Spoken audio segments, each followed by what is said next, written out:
Welcome to cricket Indians Tamil channel. இந்த வீடியோவில் நம்ம அதை பற்றி பார்க்க போகிறோம் அப்படின்னா நம்மளுடைய மும்பை இந்தியன்ஸோட பிளேயிங் 11 வெர்சஸ் நம்மளுடைய சிஎஸ்கே. மும்பை இந்தியன்ஸோட ஓப்பனிங் மேட்ச்சில் வந்துட்டு என்ன பிளேயிங் 11 அவங்க யூஸ் பண்ணுவாங்க அப்படிங்கிறத பார்க்க போகிறோம். ஸோ ரீசெண்ட் ரிப்போர்ட்ஸ் வந்துட்டு பிளேயர் பெர்ஃபார்மன்ஸோட சேர்த்து கொண்டு வந்திருக்கேன். ஸோ டோட்டலி வந்துட்டு பார்த்தீங்கன்னா ஃபர்ஸ்ட் மேட்ச் சிஎஸ்கேல வந்து பார்த்தீங்கன்னா ஸோ அந்த இடத்துல ஹர்திக் பாண்டியா, பும்ரா இவங்க ரெண்டு பேருமே இருக்க மாட்டாங்க அப்படிங்கிற ஒரு விஷயம் வருது. ஸோ ஹர்திக் அண்ட் பும்ரா இல்லாத டைமில் யார் அவங்களுக்கு பெரிய லெவலில் வந்துட்டு அவங்களோட ரோலுக்கு எஃபிஷியண்ட்டாக இருப்பாங்க அப்படிங்கிறத நம்ம தனியாக பார்ப்போம். ஸோ இப்போ பிளேயிங் 11ல் அவங்களோட இடத்துல யாரை யூஸ் பண்ணியிருக்கேன் அப்படிங்கிறதெல்லாம் சேர்த்து பிளேயிங் 11 பார்த்துருவோம். ஸோ ஃபஸ்ட்டு வந்து பார்த்தீங்க அப்படின்னா நம்மளுடைய தலைவர் ரோஹித் சர்மா. ஸோ ஓப்பனிங் காம்பினேஷனில் நான் வந்து Rohit Sharma and Ryan Rickelton அப்படிங்கிற காம்பினேஷன் தான் சூஸ் பண்ணியிருக்கேன். ஸோ ரோஹித் சர்மா வந்துட்டு ஒரு சீசன்ட் ஓப்பனர். ரோஹித் வந்து அந்த லீடர்ஷிப் எக்ஸ்பீரியன்ஸ் அப்படிங்கிறத சூப்பராக கொண்டு வருவார். லாஸ்ட் 10 மேட்சஸில் ரோஹித் 299 ரன்ஸ் அப்படிங்கிறத அடிச்சிருக்கிறார். At average of 33.22, strike rate 143 இருக்குது. ஸோ டோட்டலி வந்து பார்த்தீங்க அப்படின்னா இப்போ ரீசெண்டாக நல்ல ஃபார்ம்லையும் இருக்கிறாரு. ஸோ அதே நேரம் ரியான் ரிக்கில்டன் வந்துட்டு இந்த இடத்துல விக்கெட் கீப்பர் ப்ளஸ் வந்து ஓப்பனிங் பார்த்துக்குவார். சவுத் ஆஃப்ரிக்காவோட விக்கெட் கீப்பர் பேட்ஸ்மேன் அவர் நல்ல ஒரு எக்ஸலண்டான ஃபார்மில் இருக்கிறாரு.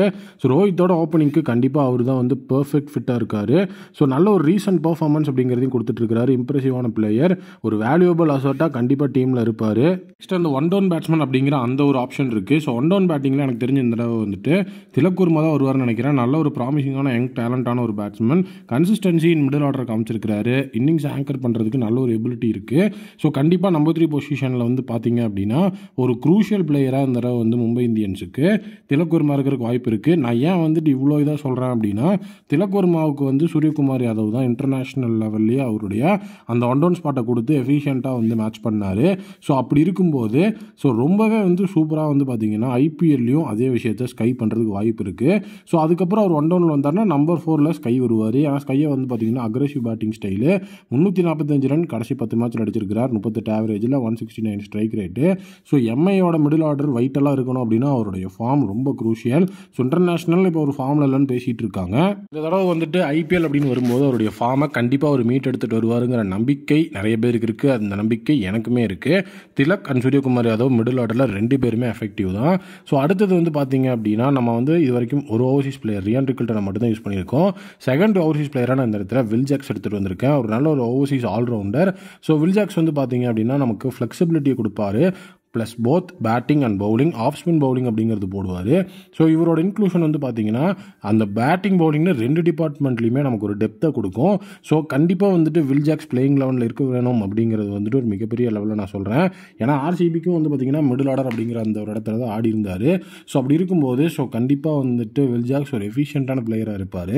இப்போ சப்போஸ் ஆர்சிபிக்கு ஒரு ஓப்பனிங் தான் பண்ணியிருந்தாரு அப்படின்னா ஸோ அது வந்து நம்ம வந்து கொஞ்சம் ஓகேன்னு பார்த்துருக்கலாம். பட் ஆனால் ஒரு மிடில் ஆர்டரில் ஆடி இருக்கிறதுனால ஸோ கண்டிப்பாக இங்கே வந்து பார்த்தீங்க அப்படின்னா அவர் இங்கேயும் மிடில் ஆர்டர் ஆடுறதுக்கு வாய்ப்பு இருக்குது.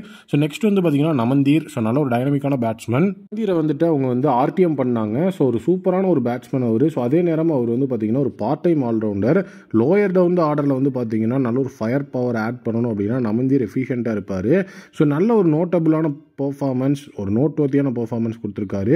ஸோ அவர் ஆர்டிஎம் பண்ணும்போதே ஸோ கண்டிப்பாக அவருக்கு ஏதோ ஒரு பிளான் அங்கே இருக்குது அப்படிங்கிற ஒரு விஷயத்தை வந்துட்டு தெளிவாக நமக்கு புரிய வச்சாங்க எம்ஐ. ஸோ அதனால் வந்துட்டு அது ஒரு பெரிய ப்ராப்ளமாக இருக்க போகிறது கிடையாது. ஸோ நெக்ஸ்ட் பிளேயர் யார் அப்படின்னா ஸோ ராஜ் அங்கத் பாவா அப்படின்னு சொல்லிட்டு வந்து பார்த்தீங்கன்னா ஒரு நல்ல ஒரு young pace bowling allrounder. So இப்போ வந்து ஹர்திக் பாண்டியா ஒரு பேஸ் பவுலிங் ஆல்ரவுண்டர் அப்படிங்கிறதுனால ஸோ ராஜ் அங்கத் பாவா கண்டிப்பாக இந்த இடத்துல வந்து பார்த்தீங்கன்னா கான்ட்ரிபியூட் பண்ணுறதுக்கு சூப்பரான ஒரு பிளேயராக இருப்பார். ஸோ ராஜ் பாவாவோட எபிலிட்டி அப்படிங்கிறது வந்து பார்த்தீங்கன்னா போத் பேட் அண்ட் பால் ரெண்டுலேயுமே கான்ட்ரிபியூட் பண்ணக்கூடிய விஷயம் அவர்கிட்ட இருக்குது. ஸோ பால் வந்து பார்த்தீங்கன்னா அவர் வந்து பவுலிங் பண்ணுறாரு அப்படிங்கிற விஷயம் அந்த இடத்துல வந்து டீமுக்குள்ளே ஒரு பேலன்ஸை கொண்டு வரும். ஸோ இப்போ அவரோட ரீசன்ட் ஃபார்ம் ஒரு நல்ல ஒரு விஷயமா இருக்குது. ஸோ அதனால தான் நான் இந்த இடத்துல வந்து பார்த்தீங்க அப்படின்னா ஸோ ஒரு எஃபிஷியண்ட்டாக அவர் ஆட் பண்ணியிருக்கேன்.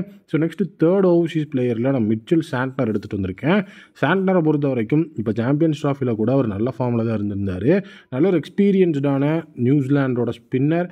நல்ல ஒரு கண்ட்ரோல் அப்படிங்கிறத கொண்டு வருவார். அவரோட பவுலிங்கில் வேரியேஷன் வந்து சூப்பராக காட்டுவார்.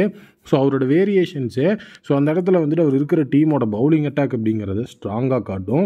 பேட்டிங் ஸ்கில்ஸ் வந்துட்டு அந்த லோயர் டவுன் ஆர்டரில் நல்ல ஒரு பேட்ஸ்மனாகவும் அவர் செயல்படுவார். நெக்ஸ்ட் பார்த்தீங்கன்னா தீபக் சகர், நல்ல ஒரு சீசன்ட் இந்தியன் ஸ்பேசர். தீபக் சகரோட எபிலிட்டி வந்து அந்த பாலை ஸ்விங் பண்ணுறது அப்படிங்கிற ஒரு விஷயம் இருக்குது. ஏர்லியாகவே வந்துட்டு பாலை ஸ்விங் பண்ணி நல்ல ஒரு எக்ஸ்பீரியன்ஸை காட்டுவார். பவுலிங் அட்டாக்ல ஒரு கீ பிளேயராக கண்டிப்பாக அவர் இருப்பார். ஏன்னா இப்போ பும்ரா மிஸ் ஆகிறதுனால ஸோ அவர் வந்து அந்த இடத்துல வந்துட்டு மிகப்பெரிய லெவலில் ஒரு ஆடட் ப்ரெஷர் அப்படிங்கிறது கண்டிப்பாக தீபக் சகர் மேலே இருக்கும். இன்ஜுரி ஆகாமல் இருக்கணும். ஸோ அது வந்து கண்டிப்பாக ஒரு விஷயமா நான் பார்க்குறேன். ஏன்னா இன்ஜுரி பெரிய லெவலில் வந்துட்டு அந்த இடத்துல அவரை பாதிச்சிருக்கு. ஸோ அது இல்லாமல் இருக்கணும். So next 10th player Karan Sharma, நல்ல ஒரு லெக் ஸ்பின்னர். கரண் சர்மாவோட எக்ஸ்பீரியன்ஸ், விக்கெட் டேக்கிங் எபிலிட்டி, இந்த மிடில் ஓவர்ஸ்லாம் ஒரு வேல்யூபிள் அசட்டாக எம்ஐக்கு இருக்கும். கரண் சர்மா வந்துட்டு அவரோட டேனா கண்டிப்பாக விக்கெட்ஸ் எடுத்துக்கிட்டே இருப்பார். அதையும் நம்ம பார்த்துருக்கோம். லோயர் டவுன் த ஆர்டரில் ஒரு 10 ரன் அடிக்கணும் அப்படின்னா அது கரண் சர்மாவால் முடியும். ஸ்டார்க் ஓவர்லலாம் போட்டு பொழந்தார் ஒரு தடவை கேகேஆர் மேட்ச்சில் அவர் ஆர்சிபியில் இருக்கும்போது. அதெல்லாம் மறக்க முடியாத விஷயம். ஸோ நெக்ஸ்ட் லாஸ்ட் ஓவர்சீஸ் பிளேயராகவும் ட்ரெண்ட் போல்ட். ஸோ கிவியோட அந்த ஒரு fast bowler, lethal swing and பேஸ்க்கு பேர் போனவர். அவரோட இன்க்ளூஷன் கண்டிப்பாக இப்போ எம்ஐயோட பவுலிங் லைனப்பையே ஸ்ட்ரென்தன் பண்ணியிருக்கு அப்படிங்கிறது தான் உண்மை. ஸோ இப்போ வந்துட்டு பும்ராவும் ஹர்திக் பாண்டியாவும் இல்லை அப்படிங்கிறதுனால இந்த ஒரு இடத்துல வந்து பார்த்தீங்கன்னா இந்த ஒரு பிளேயிங் லெவலில் நான் கொண்டு வந்திருக்கேன்.